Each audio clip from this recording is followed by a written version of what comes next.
দীপা, দীপা, সূর্য।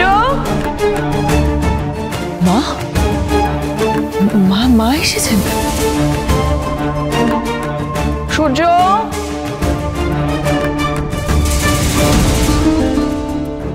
মা ডাকছিলেন? হ্যাঁ, একবার এসো।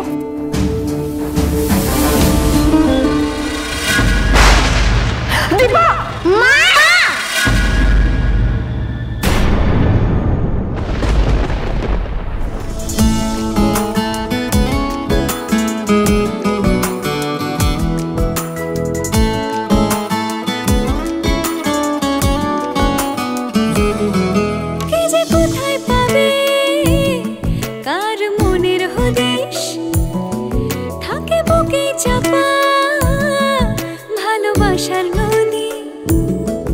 ঢেউ মুঠোয় রেখো যেন যায় না খোয়া, তাকে বানায় সোনা অনুরাগের ছোঁয়া,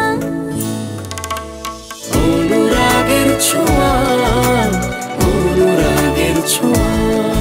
তোমার কিছু হয়নি তো? মানে ব্যথা লাগেনি তো? না না, আমি ঠিক আছি। সত্যি লাগেনি? মাই ড্যাডি স্ট্রংগেস্ট। অলওয়েজ। এরকম একটা শুভ দিনে এভাবে অসতর্ক হয়ে পড়ে যাওয়া কিন্তু ভালো নয়। এক্ষুনি একটা কেলেঙ্কারি ঘটতো।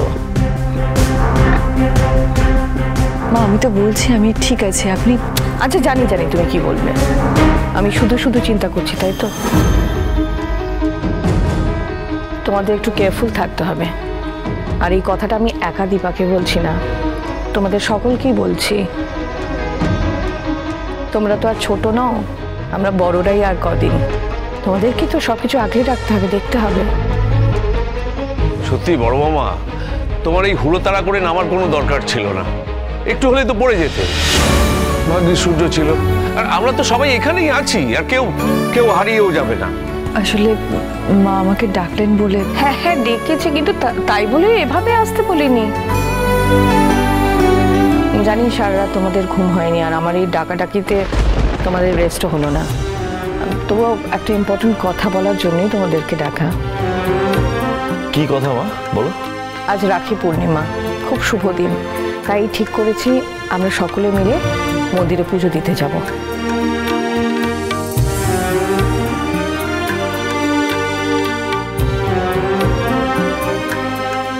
তোমরা তৈরি হয়ে নিও। দীপা, আমি জানি মা তোমার অস্বস্তি হচ্ছে। যতটুকু বাধা আছে তা আমি মিটিয়ে দেব। তোমাদের মধ্যে এবার আর কেউ আসতে পারবে না। তোমাদেরকে আমি আলাদা হতে দেবই না। মা, আসতে পারি? আরে তোমরা এসো এসো এসো এসো, বাইরে কেন? এসো এসো এসো। কেমন আছো বলো? আরে তুমি একদম ঠিক হয়ে গেছো? আমি একদম ঠিক হয়ে গেছি, আমি একদম ঠিক আছি। তোমাদের অসংখ্য ধন্যবাদ। তোমাদের যে কি বলে ধন্যবাদ জানাবো। আমি অসুস্থ ছিলাম একদিন, আর তোমরা যেভাবে আমাদের বাড়িতে এসে ওদের কাছ থেকে আমার খোঁজ নিয়েছো, ওদের ফোন করেছো, thank you so much. Thank you.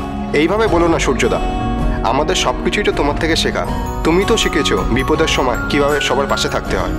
হ্যাঁ, এই যে আজকে আমাদের হেলথ ক্যাম্প আছে, সেটাও তো তোমারই তৈরি করা না? আর তুমি তো জোর করে হেলথ ক্যাম্পগুলো অর্গানাইজ করতে, আর আমাদের মনে করে দিতে ডক্টরের প্রথম ডিউটি ইজ টু সার্ভ। তাই আজকে হেলথ ক্যাম্প আছে? বাহ। আচ্ছা, এক্সপেকটেশন কি আছে? মানে কতজন মানুষের টার্ন আউট হওয়ার সম্ভাবনা কি ভাবছো? আর অ্যাডেকুয়েট ম্যান পাওয়ার আছে তো? সরঞ্জাম সব ঠিকঠাক আছে তো? কোনো প্রবলেম হলে আমাকে অবশ্যই বলো, আমি দেখছি এখনই কি করা যায়। তাহলে এই তো সেই ডক্টর সূর্য সেনগুপ্ত, যাকে আমি ভালোবেসেছিলাম। সে কত বছর আগের কথা। এই তো সেই মানুষটা এখনো ডাক্তারবাবুর মধ্যে বেঁচে আছে, এখনো।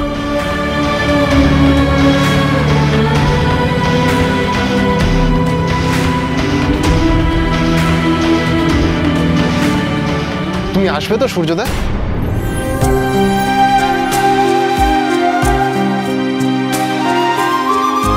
ডেফিনেটলি যাবো। ঠিক আছে, তাহলে আজ আমরা আসি। হ্যাঁ হ্যাঁ, সাবধানে। নমস্কার। আমি কেন মাথা নাড়ালাম? আমার তো সেই জায়গা ওনার জীবনে নেই। আমি কি করে? না না, যে করেই হোক নিজেকে সামলাতে হবে। এই বাড়ি আগের মতন আবার সেজে উঠবে। আলো ঝলমল করবে। জানো প্রবীর, আমাদের সকলের ছবি আছে এই বাড়িতে, শুধু দীপার ছবি নেই। হ্যাঁ ঠিকই তো। তাই মন্দিরে যাওয়ার পথে দীপার ছবি আমরা কালেক্ট করে নেব। মা, এসবের কি দরকার? আমার তো এখানে দরকার আছে, তাই তো আমি আগে ভাগেই অর্ডার দিয়ে রেখেছি ছবির। শোনো, এই বাড়িতে যখন সকলের ছবি আছে তখন তোমার ছবি কেন থাকবে না? এই পরিবার যতটা সূর্যর ততটা তোমারও। আসুন আসুন, আপনাদের জন্যই অপেক্ষা করছিলাম। আজ এতদিন পরে সেনগুপ্ত পরিবারের সবাই মিলে এলেন মায়ের কাছে পুজো দিতে। তবুও সকলে আসতে পারলো কই? আমার ছোট ছেলের বউ উর্মি আর তার বাচ্চা খুব অসুস্থ, প্রায় বিছানায় শুয়ে আছে। মায়ের কাছে প্রার্থনা করি ওরা তাড়াতাড়ি সুস্থ হয়ে উঠুক। আমি কিন্তু পুজোর সব আয়োজন করে রেখেছি। আপনি এত কম সময়ের মধ্যে এই আয়োজন করলেন, এটা আমাদের কাছেই অনেক বড় ব্যাপার। হ্যাঁ দিদিভাই, তুমি যে মায়ের জন্য শাড়ি আর গয়না এনেছিলে সেটা কোথায়? হে বাবা, একদম ভুলে গেছি রে, আমি বোধহয় গাড়িতে রেখে। শোনো না, তুমি কোন গাড়িতে রেখেছো বলো, আমি গিয়ে নিয়ে আসছি। আমাদের সাদা গাড়িটা, তুমি দাঁড়াও, এখানে পুজোর আয়োজন চলছে, তুমি দাঁড়াও, আমি নিয়ে আসছি। ঠাকুরমশাই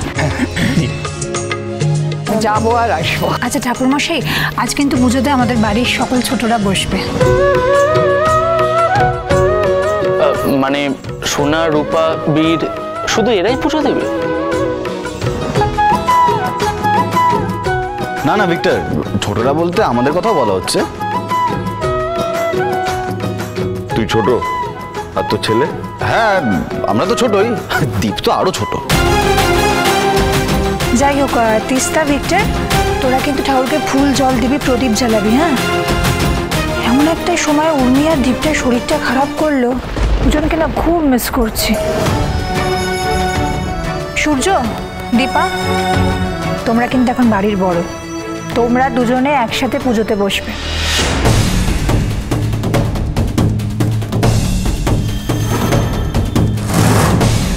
এছাড়া আমাদের হাতে আর কোনো উপায় নেই দীপা। দাঁড়ান, আপনি সেটা করতে পারলেন ডাক্তারবাবু? বলুন কেন?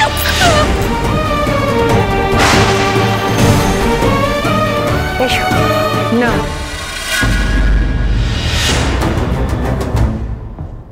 আমি কি করে? মানে আমি তো না আইনত স্ত্রী নই।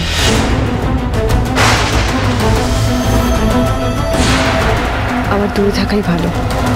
তবে আমি বলছি না আমি থাকবো, আমি আছি, কিন্তু আমাকে এই পুজোয় বসতে বলো না তোমরা।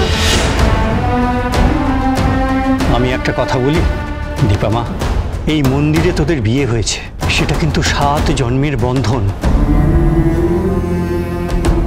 মাঝখানে কি হয়েছে না হয়েছে এসব নিয়ে পড়ে থাকার কোনো মানে হয় না।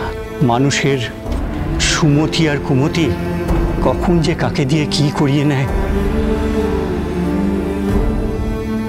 মারে, আজকের এই পুণ্যতিথিতে এসব নিয়ে পড়ে থাকিস না মা। দীপা প্লিজ। ডাক্তারবাবু প্লিজ, আমার মন সায় দিচ্ছে না, এটা হয় না। এটাই তাহলে তোমার মনের কথা, রাইট?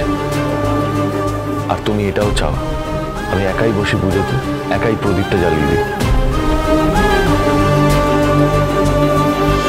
সূর্য, এগুলো রাগের কথা, অভিমানের কথা। দীপা এই কথাগুলো কেন বলছে সেটা একবার ভেবে দেখো। দীপার দিক থেকে এই কথাগুলো বলাটা কি খুব ভুল? তোমরা তো সত্যি আলাদা হয়ে গেছে না? মানে আমি, হ্যাঁ হয়েছি আলাদা। অনেক ওঠা পড়া, অনেক ঝড়ঝাপটা, অনেক বাধা, অনেক অশান্তি, অনেক কিছু হয়েছে আমাদের মাঝখানে। আর না,